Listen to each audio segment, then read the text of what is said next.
Okay, let's dive in. Imagine America, maybe next year, 2025. What comes to mind? Hmm. Well, our source material today, it's this article called The House, the Whistle, and the Basement, Explaining America to Itself. And it paints this really striking picture. Yeah, it's quite evocative. It describes America not really as a nation state in the usual sense, Right. but more like a maybe slightly rundown Montauk-style McMansion. Okay. And the kicker is it's mid-repossession. Mid-repossession. Not by the banks, I assume. No, no, not banks. It's more about competing claims. Who owns the place, who gets to make the rules, who belongs, that sort of thing. That's a powerful starting point. And the article suggests this image, this house, really captures the cultural mood right now. Exactly. This sort of multi-generational house, lots of history, maybe some tension. Makes sense. So what we want to do today is unpack this analogy, see what insights this article offers about, the current cultural and political landscape. And just to be clear, for everyone listening, we're exploring the ideas in the article.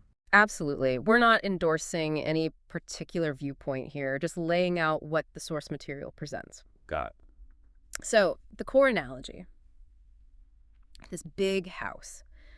Upstairs, the article says, live the parents. Representing Middle class America, basically. And then there are the kids down in the basement. that would be youth culture. Yeah, youth culture. And the article's premise is that something's gone, well, very, very wrong downstairs. Okay, so let's talk about the basement. How did it start out, according to the piece? Well, initially it was described as a gift. A gift. Yeah, like a controlled chaos zone, a place the parents sort of allowed the kids to have, For what purpose? to be experimental, Yeah. Loud, expressive, maybe a bit weird. Uh-huh. A safe space to push boundaries a little. Right. And the parents, kind of in this spirit of liberalism the article mentions, were like, okay, you do you. Just don't trash the place. Exactly. That was the understanding. And what were they doing down there initially? The article mentions specifics. It does. It paints a picture of, pretty standard stuff at first. A little wine, a little weed, a little cosplay. Okay, it sounds relatively harmless. Controlled chaos, like you said. For a while, yeah. But then the article argues something changed. Fundamentally. It wasn't just kids being kids anymore. Apparently not. It suggests the vibe shifted. How so? Well, the article describes the basement going from just loud and expressive to wild and even demanding. Demanding. Yeah. And shifting from just being exploratory to becoming doctrinal. Doctrinal, that's a strong word. Yeah. Does it give examples of this shift? It does, and they're pretty stark. Like, video games were replaced with equity audits. Wow, okay. The walls apparently got plastered with pronoun guides and DEI affirmations. Diversity, equity, and inclusion, that is. Right. And it gets darker. The article claims the crucifix flipped, and there was even a shrine to Moloch in the corner. Both is intense, often associated with sacrifice. Exactly. And the music wasn't music anymore. It says it became just chanting. So a really dramatic transformation described there, from cosplay to chanting and Moloch shrines. A huge leap. And the article seems to imply this wasn't just a phase. Right. So how did the parents react when they finally noticed the intensity downstairs? Well, the piece describes this moment of confrontation. The parents finally go down the stairs. They're met with resistance.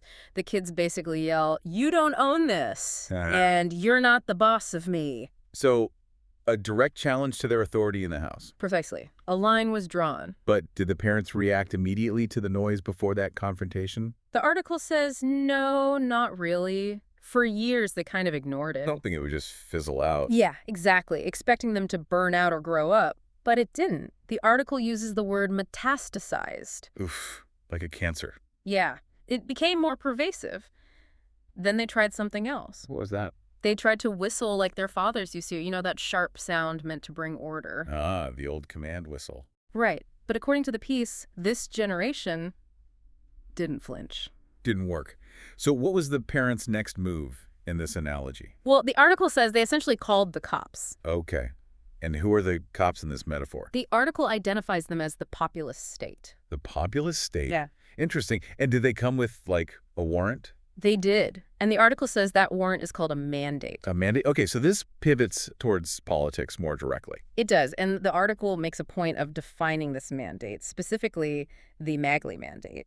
And it's not just about winning elections. No, the source says it's more than just electoral math. It calls it a cultural warrant. A cultural warrant. What does Yeah. that imply, according to the article? What's the power behind it? It's framed as less about specific policies, like policy tweaks or tax rates, Okay. and more about a permission structure.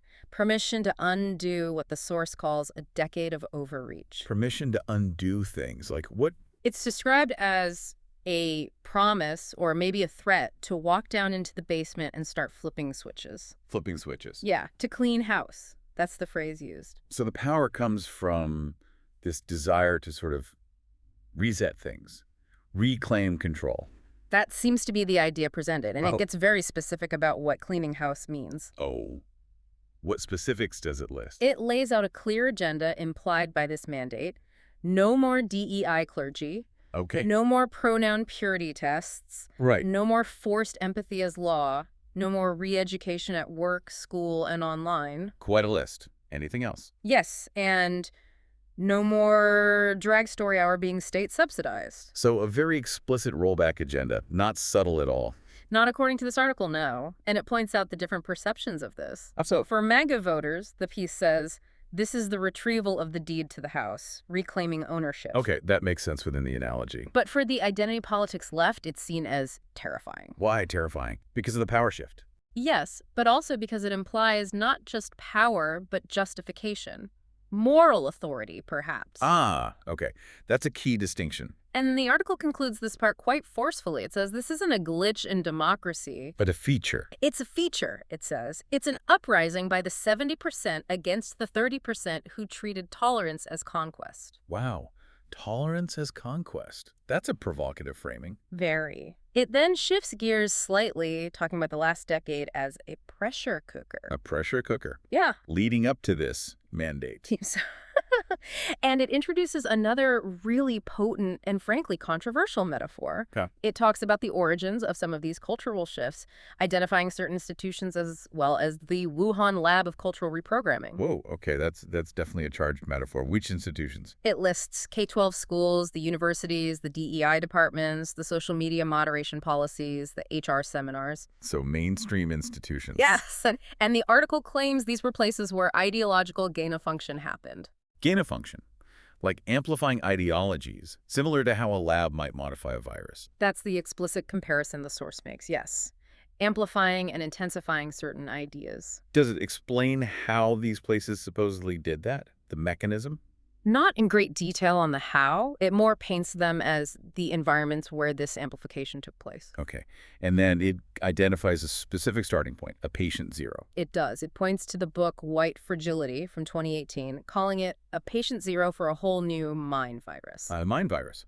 So the article is really leaning into this epidemiological framing. Heavily. It describes the period that followed as one of purity tests, moral panics, and reality constantly being redefined. And the personal impact. It mentions people losing jobs over jokes, losing platforms for missteps, losing communities for asking questions deemed unacceptable. It says compassion became compulsory, dissent became blasphemy, and everything was framed as harm. A very critical take on that period. Extremely critical. So, following this whole analogy, the pressure cooker, the lab, the virus, what does this mean for Donald Trump's return to prominence?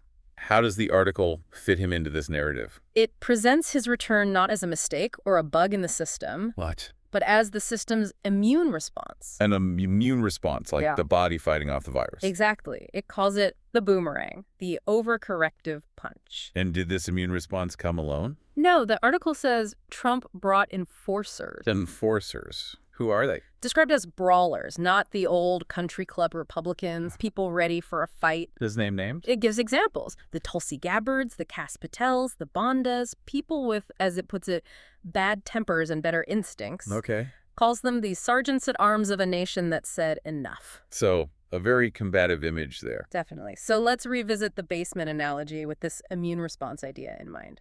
How does the article frame this intervention, this cleaning house? It's careful to say this isn't presented as a liberation story. Okay, not liberation, but More like a custodial intervention. custodial, like janitors or caretakers stepping in.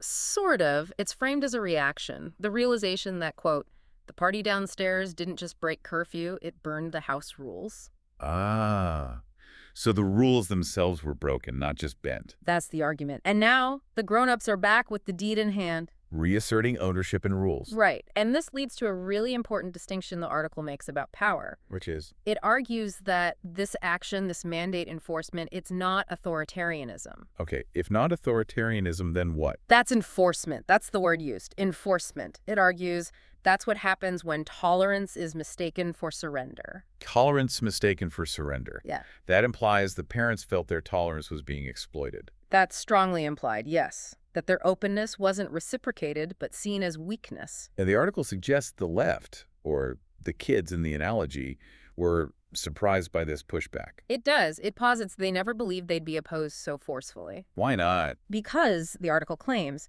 they thought they owned the moral arc of history. That progress only went one way their way. An assumption of inevitable victory, perhaps. Perhaps. But what they discovered, according to this piece, is that libertarian tolerance has limits. Especially when? Especially when the chaos in the basement stinks up the whole house. Right, when the effects spill over. Exactly. And crucially, when the kids stop just partying and start staging coups, when it stops being just expression and starts challenging the fundamental structure. So the perceived threat level escalated significantly. That's the narrative presented. Okay, so bringing it all together, how did the article conclude? Does it offer a final thought? It does. It notes the timing, mentioning Juneteenth and Pride Month, but frames them as bookmarks in the long, unfinished story of freedom. Bookmarks, not the final chapter. Right. And it offers this idea that in America's story, everyone gets to write a chapter. Everyone. Even people you thought were villains, or, connecting back to the analogy, even those who whistle from upstairs. Interesting. A kind of call for recognizing complexity, maybe. Could be. So, for you listening, what's the takeaway here? The article leaves us with this final metaphor. Which is? Every cultural virus mutates, but every immune system learns. Virus, immune system. Sticking with that theme. Right to the end. And the final line asserts the house might not be clean yet, Yep. but the cleaning crew has arrived. The enforcers, the mandate. Exactly. It's a really provocative endnote asking you to consider what this perspective, this whole house analogy, might imply about where things are heading. Yeah, lots to think about there, regardless whether you agree with the article's framing or not. Absolutely. It's one interpretation, one powerful metaphor trying to explain America to itself right now.